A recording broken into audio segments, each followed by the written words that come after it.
ദൈവത്തിരുനാമം മഹത്വപ്പെടുമാറാകട്ടെ. ഈ വിലയേറിയ പ്രഭാതത്തെ ഓർത്ത് കർത്താവിനെ സ്തുതിക്കുന്നു. ഇന്ന് പകലും പ്രാർത്ഥനയോടെ ദൈവമുഖത്തേക്ക് നോക്കുവാൻ ഒരവസരം കൂടെ ആയുസ്സിൽ ദൈവം നമുക്ക് നൽകി തന്നിരിക്കുന്നു. നമ്മുടെ ദൈവത്തിൻ്റെ വിശ്വസ്തത വലുതാണ്. ഈ രാവിലെയുള്ള ചിന്തയ്ക്ക് വേണ്ടി 29-ാം സങ്കീർത്തനം 11-ാം വാക്യം വായിക്കുന്നു.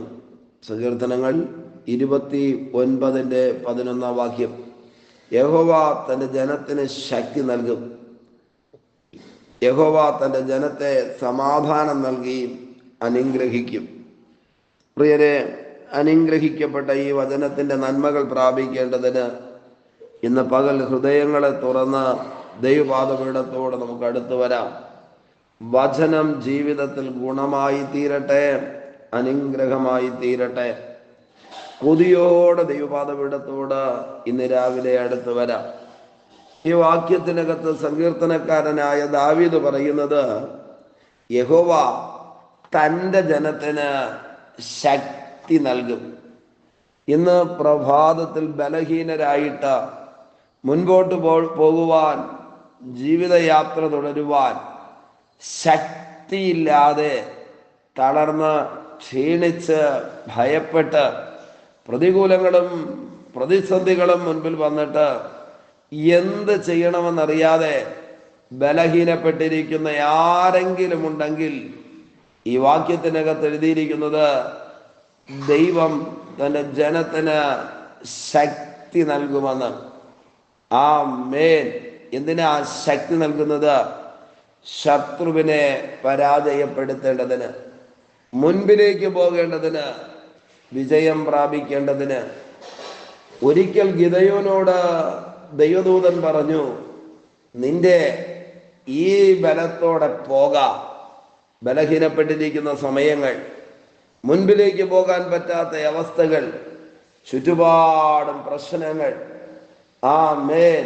ഈ വാക്യം നമുക്ക് ഉറപ്പ് നൽകുകയാണ്, ദൈവം തൻ്റെ ജനത്തിന് ശക്തി നൽകും. ഇന്ന് രാവിലെ ഒരു ദൈവിക ശക്തിക്ക് വേണ്ടി കൊതിക്കുന്ന ആരെങ്കിലും ഉണ്ടെങ്കിൽ, തിരുവചനം എഴുതിയിരിക്കുന്നത്, യഹോവയെ കാത്തിരിക്കുന്നവർ ശക്തിയെ പുതുക്കും. ആമേൻ. ബലഹീനർക്കാണ് ശക്തി ആവശ്യം. തളർന്നും ഉടഞ്ഞും പോകുന്നവർക്കാണ് ദൈവിക ശക്തി ആവശ്യം. ഇന്ന് പകൽ കാലുകൾ കുഴഞ്ഞ്, കണ്ണുകൾ നിറഞ്ഞ്, ഹൃദയം വിങ്ങി ജീവിതയാത്രയിൽ മുൻപിലേക്ക് പോകുവാൻ കഴിയാത്ത നിലയിൽ ഭാരത്തോടെ ഇരിക്കുന്ന ആരെങ്കിലും ഉണ്ടെങ്കിൽ ഈ തിരുവചനം മുറുകെ പിടിക്കാമോ? വചനത്തിന്റെ നന്മകൾ പ്രാപിക്കേണ്ടതിന് ഏൽപ്പിച്ചു കൊടുക്കാമോ? ബൈബിൾ അങ്ങനെയാണല്ലോ പറയുന്നത്, ദൈവം തൻ്റെ ജനത്തിന് ശക്തി നൽകും. മുൻപിലേക്ക് പോകുവാൻ, ശത്രുവിനെ തകർക്കുവാൻ, ജയാളികളായി തീരേണ്ടതിനാണ് ശക്തി ദൈവം നൽകി തരുന്നത്. ഇന്ന് പ്രഭാതത്തിൽ അക്ഷരാർത്ഥത്തിൽ ഈ തിരുവചനത്തിന്റെ വിടുതൽ ചില മേഖലകളിൽ വെളിപ്പെടുന്ന അനുഗ്രഹിക്കപ്പെട്ട പ്രഭാതമായി തീരട്ടെ. രണ്ടാമത്തെ കാര്യം എഴുതിയിരിക്കുന്നത്, യഹോവ തൻ്റെ ജനത്തെ സമാധാനം നൽകും. നമുക്കറിയാം, സമാധാനമില്ലാത്തൊരു ലോകത്തിലാണ് നമ്മൾ ജീവിക്കുന്നത്.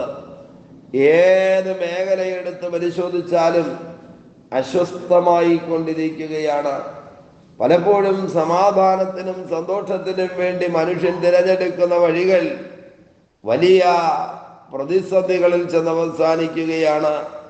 ഒരിറ്റു സമാധാനത്തിന് വേണ്ടി ആരംഭിക്കുന്ന മദ്യപാനം, കുറച്ചു സമയത്തെ സ്വസ്ഥതയ്ക്ക് വേണ്ടി ആരംഭിക്കുന്ന ലഹരി പദാർത്ഥങ്ങളുടെ ഉപയോഗം ഒരിക്കലും തിരിച്ചു വരുവാൻ കഴിയാത്ത നിലയിൽ പലരുടെയും ജീവിതം കാരാഗ്രഹത്തിനകത്ത് അടയ്ക്കപ്പെട്ടതായി മാറി. സമാധാനമില്ലാതൊരു തലമുറ വേദനപ്പെടുന്നൊരു കാലത്തിലാണ് നമ്മൾ ജീവിക്കുന്നത്. അപ്പോൾ ബൈബിൾ എഴുതിയിരിക്കുന്നു, ദൈവം തന്റെ ജനത്തിന് സമാധാനം നൽകും. പുതിയ നിയമത്തിലേക്ക് വരുമ്പോൾ ഇതിനോട് ചേർത്ത് വയ്ക്കുവാൻ പറ്റുന്ന അനേകം തിരുവചനങ്ങൾ നമുക്ക് കാണുവാനായി കഴിയും. നമ്മുടെ കർത്താവായ യേശു പറഞ്ഞു, എൻ്റെ സമാധാനം ഞാൻ നിങ്ങൾക്ക് തന്നേച്ചു പോകുന്നു.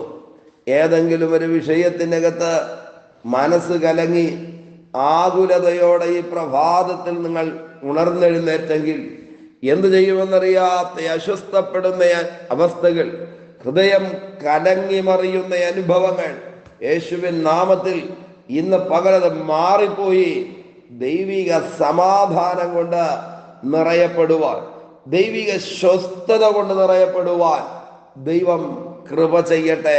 ഈ വാക്യം അങ്ങനെയാണല്ലോ പറയുന്നത്. ആമേൻ. ദൈവം തന്റെ ജനത്തിന് ശക്തി നൽകുക മാത്രമല്ല, ദൈവം തന്റെ ജനത്തിന് സമാധാനം നൽകും. ആമേൻ. വിശുദ്ധ വേദപുസ്തകത്തിനകത്ത് രക്ഷ കണ്ടെത്തിയവർ, യേശുവിനെ സ്വീകരിക്കുവാൻ ഇടയായവരെല്ലാം വലിയ സമാധാനത്തിന്റെ ഉടമസ്ഥരായി തീർന്നു. യേശു പറഞ്ഞു, സമാധാനം ഉണ്ടാക്കുന്നവർ ഭാഗ്യവാന്മാർ. സമാധാനം നൽകുക മാത്രമല്ല, ആമേൻ, പോകുന്ന ഇടത്തെല്ലാം സമാധാനത്തിന്റെ ആമേൻ ഉടമസ്ഥരായി മാറുവാൻ ദൈവജനത്തിന് കഴിയും. പ്രിയരെ, ഇന്ന് പകൽ ഇളകി മറിയുന്ന കടല് പോലെ പ്രതിസന്ധികളുടെ നടുവിൽ ഭാരപ്പെട്ടു പോകുകയാണോ? ആമേൻ. എല്ലാ വിഷയത്തിനകത്തും സമാധാനം നൽകി തരുവാൻ ദൈവത്തിന് കഴിയും. സ്വസ്ഥതയുള്ളൊരവസ്ഥ, ആമേൻ, ആശ്വാസമുള്ളൊരനുഭവം ഇന്ന് പകലത് പ്രാപിച്ചെടുക്കാമോ? അവസാനത്തെ പദം എഴുതിയിരിക്കുന്നത് സമാധാനം നൽകി അനുഗ്രഹിക്കും. ദൈവം ആമേൻ അനുഗ്രഹിക്കുവാൻ തുടങ്ങിയാൽ, ദൈവം ഒരു മനുഷ്യനെ മാനിക്കുവാൻ തുടങ്ങിയാൽ, ദൈവം ഒരു കുടുംബത്തെ അനുഗ്രഹിക്കുവാൻ തുടങ്ങിയാൽ ലോകത്തിലൊരു ശക്തിക്കും തകർക്കുവാൻ കഴിയത്തില്ല. ഇന്ന് പകൽ അനുഗ്രഹിക്കുവാൻ കരുത്തുള്ള, സമാധാനം നൽകി തരുവാൻ കരുത്തുള്ള, നമ്മെ ശക്തരാക്കി മാറ്റുവാൻ കഴിവുള്ള മഹാദൈവത്തിന്റെ കരങ്ങളിലേക്ക് ഈ രാവിലെ നമ്മെ തന്നെ ഏൽപ്പിച്ചു കൊടുക്കാമോ? 3 ഗൗരവമുള്ള കാര്യങ്ങളാണ് 11-ാം വാക്യത്തിനകത്ത് പറയുന്നത്. ദൈവം തന്റെ ജനത്തിന് ശക്തി നൽകും. ഇന്നലെ വരെ തകർത്തുകൊണ്ടിരുന്ന ശക്തികൾ പിറകിലോട്ട് മാറത്തക്ക നിലയിൽ ദൈവം ശക്തിയാൽ നിറയ്ക്കും. 2-ാമത്തെ കാര്യം, ദൈവം സമാധാനം നൽകി തരും.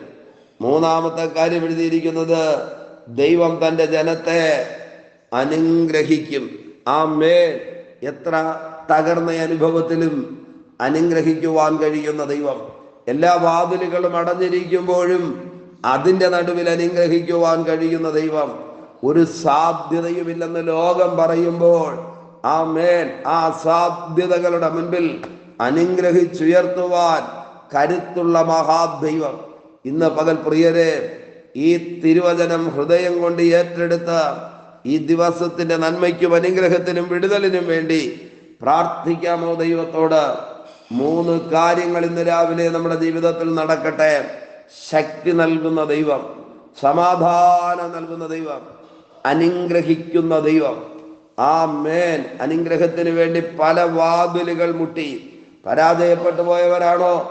ഈ പകൽ സമാധാനത്തിന്റെ ഉടമസ്ഥന്റെ പാദപീഠത്തോട് അടുത്തു ചെല്ലാമോ? വലിയ കാര്യങ്ങളെ ദൈവം നമുക്ക് വേണ്ടി ചെയ്യും. നമ്മുടെ കണ്ണുകളെ മൂടി ഒരു നിമിഷം ദൈവത്തോട് പ്രാർത്ഥിക്കാം ഈ ദിവസത്തിന്റെ അനുഗ്രഹത്തിന് വേണ്ടി. പരിശുദ്ധ ദൈവമേ, സ്വർഗസ്വപിതാവേ, ഈ സന്ദേശം കേട്ടുകൊണ്ട് വ്യത്യസ്തമായ ആവശ്യങ്ങളിലും പ്രതികൂലങ്ങളിലും ഇരുന്ന് പ്രാർത്ഥിക്കുന്നവരുണ്ട്. ബലമുള്ള ദൈവത്തിന്റെ കരങ്ങളിൽ ഓരോരുത്തരെയും വഹിക്കണമേ. വൻ കാര്യങ്ങളെ ചെയ്യണമേ. ദൈവാത്മാവ് കൂടെ ഇരിക്കണമേ. തിരുവചനം എഴുതിയിരിക്കുന്നല്ലോ, യഹോവ തന്റെ ജനത്തിന് ശക്തി നൽകുമെന്ന്, സമാധാനം നൽകുമെന്ന്, അനുഗ്രഹിക്കുമെന്ന്. അത് പ്രാപിക്കുവാനിടയാകട്ടെ. കരുണയുള്ള കരങ്ങളിൽ വഹിക്കുന്ന നന്മകളെ കൊടുക്കും. അധികാരമുള്ള യേശുവിന്റെ നാമത്തിൽ പിതാവേ, amen, amen. Okay, God bless you. ദൈവമായ കർത്താവ് എല്ലാവരെയും ധാരാളമായി അനുഗ്രഹിക്കട്ടെ. ആമേൻ, ആമേൻ.